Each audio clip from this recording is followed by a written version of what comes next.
Hello everyone, welcome back to my YouTube channel Medico Voice. Today's topic is autonomic nervous system. But before starting the topic, let's talk about the classification of nervous system. Nervous system is divided into two parts, that is central nervous system and peripheral nervous system. Central nervous system includes brain and spinal cord, while peripheral nervous system includes cranial nerves, spinal nerves and their roots, branches, and peripheral nerves including neuromuscular junction. Peripheral nervous system divided into two parts further, that is autonomic nervous system and somatic nervous system.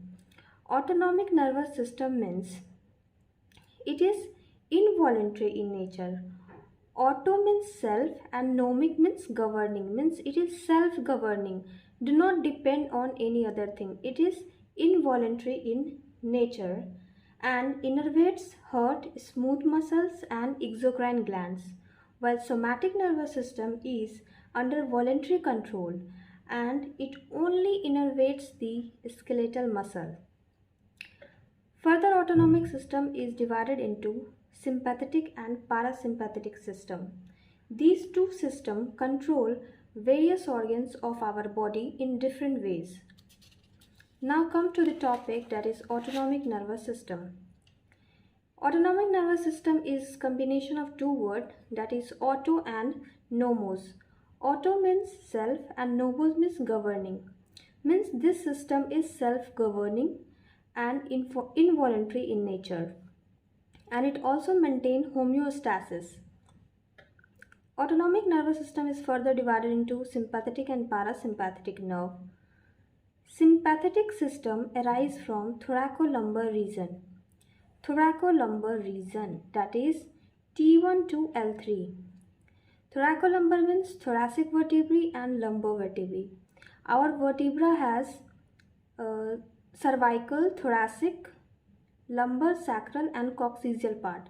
So sympathetic system arises from thoracic and lumbar part of the vertebra, that is from T1 to T12 including L1, L2 and L3. So on the whole T1 to L3.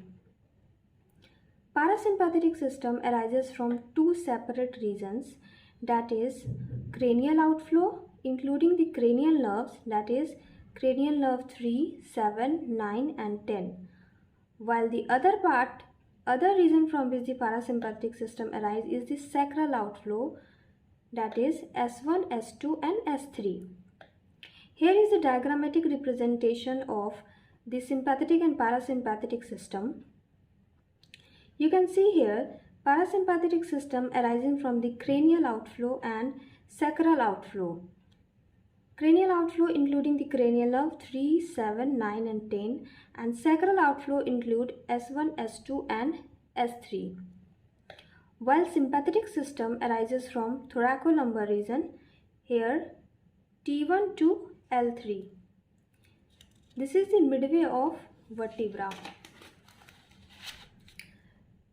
Now in sympathetic system and parasympathetic system, there are two kinds of fiber present.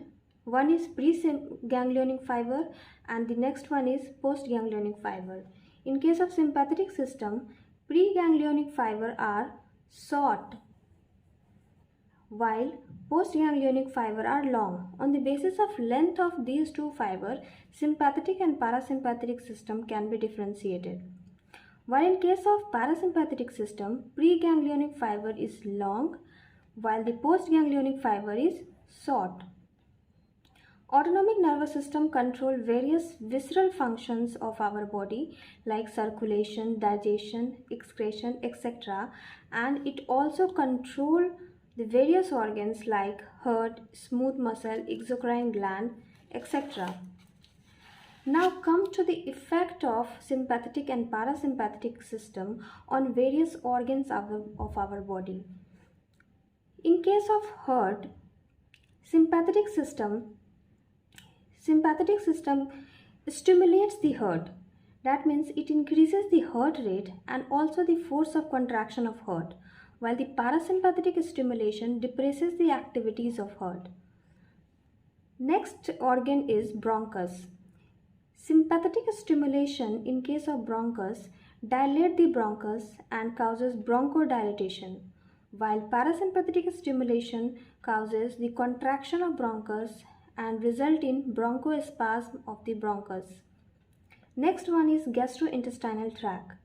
In case of gastrointestinal tract, sympathetic stimulation decreases the motility of GIT and increases the sphincter tone, while parasympathetic stimulation increases the motility and decreases the sphincter tone of the GIT muscle.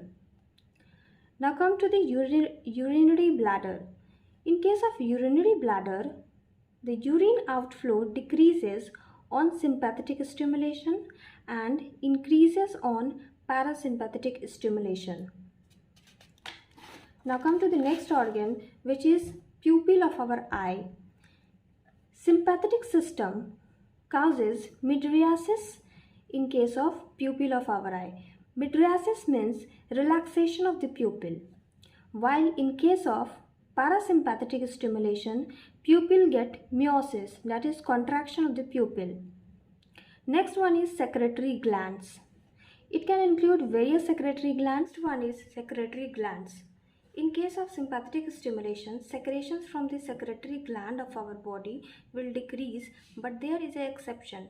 In case of sweating, on sympathetic stimulation, sweating will increase, while the other secretions of our body will decrease on sympathetic stimulation. While in case of parasympathetic stimulation, secretions from the secretory gland of our body will increase. So this is all about the autonomic nervous system. So thank you so much for watching the video. Do like, share and subscribe my channel and hit the bell icon. Thank you.